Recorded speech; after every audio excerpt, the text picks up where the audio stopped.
Welcome back to the channel. I'm Kevin, and today I am making the Demon Castle key from the solo leveling anime, and inadvertently spoiling a couple of big projects I have coming up. In episode 7, Jinwoo doubles his daily exercise routine and gets a box as a prize. Inside is a very angular and ornate key, which will let him go on to fight Cerberus and do a bunch of other stuff. I've been making stuff from solo leveling for years now, but I always avoided this because of how detailed it is. When I originally started this channel, I was using a much simpler printer I built myself, and it definitely couldn't handle this level of detail, but my Bamboo P1P should do just fine. Now, for anybody that actually looked at the video title, you should know it didn't actually go that way, but I'll get there. Modeling was interesting. I started by doing one half of the back and then mirroring it, since it's supposed to be symmetrical. The rest of it took me several hours, because there's a lot of detail packed into this. When you actually get into it, it's more complicated than a lot of the daggers from the series. The most challenging part was the scale. On a dagger, the details might be small, but they'll definitely be visible. Here, I'm working with fractions of a millimeter for some of these details, and it required a lot of tweaking. The final result will be recognizable, but if you do a direct comparison, you're going to notice a few differences. For instance, the edges of these teeth fit with the spirit of the design, but they're a little different from the reference. I tried printing this vertically as a single piece, and it came out as spaghetti. I printed this on its side and it looked good initially, but then I started peeling the supports and yeah, back to Blender. I printed this as two halves and it worked out well. I forgot to adjust my settings, so the first step was trimming down the edges. Next came gluing the pieces together with super glue and a bit of painter's tape to hold everything in position. Sometimes it takes me a few seconds to line everything up, so I decided to go without the activator in this case.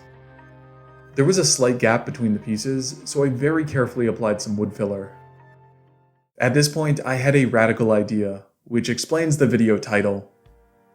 Last weekend, I set up my Photon Mono 4K resin printer, and I was going to do this entire video to unveil it, but this seemed like the perfect use case. I set this up in the software without really knowing what I was doing, and I had to angle it significantly to get it to fit. I don't have any footage of the printing or sanding, because I did all of this in my garage. The resin fumes and the dust produced by sanding is pretty noxious, so I'm trying to keep all of that contained. I don't really have a good filming setup out there right now, but it's something I'm working on for my next video. I sprayed this with some white Citadel primer, not the cheap Rust-Oleum stuff I normally use. There were definitely some rough areas where the supports connected, which I could have done a better job with. I just didn't really know what I was doing since this was my first resin print. Now, to spoil another video, I painted this with some Vallejo paint and a wet palette, which is normally used for painting miniatures.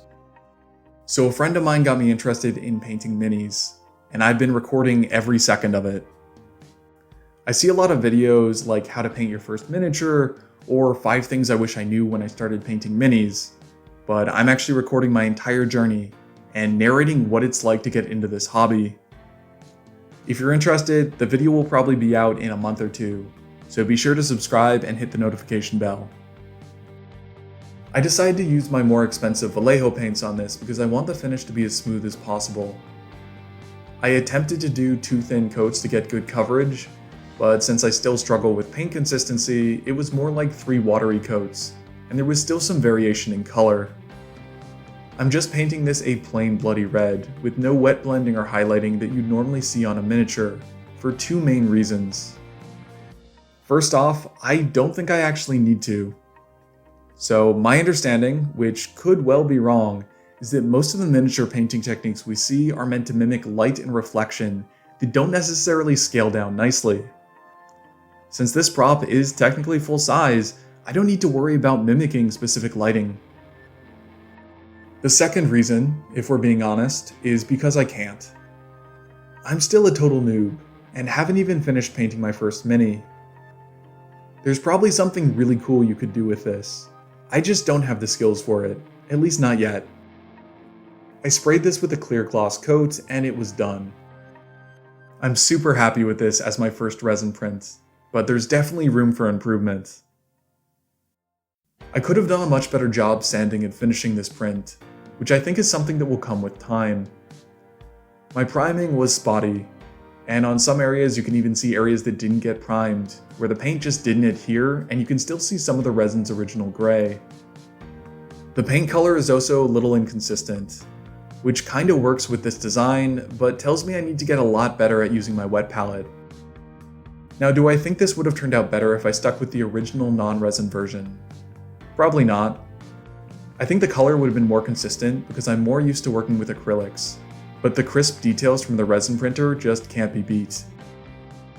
I'll be doing another video where I dive into this more and compare my normal FDM printer to my new resin printer. So if you enjoyed this or want to see that, make sure you like, comment, and subscribe. I'll post all the files for this on Thingiverse. Just check the video description down below.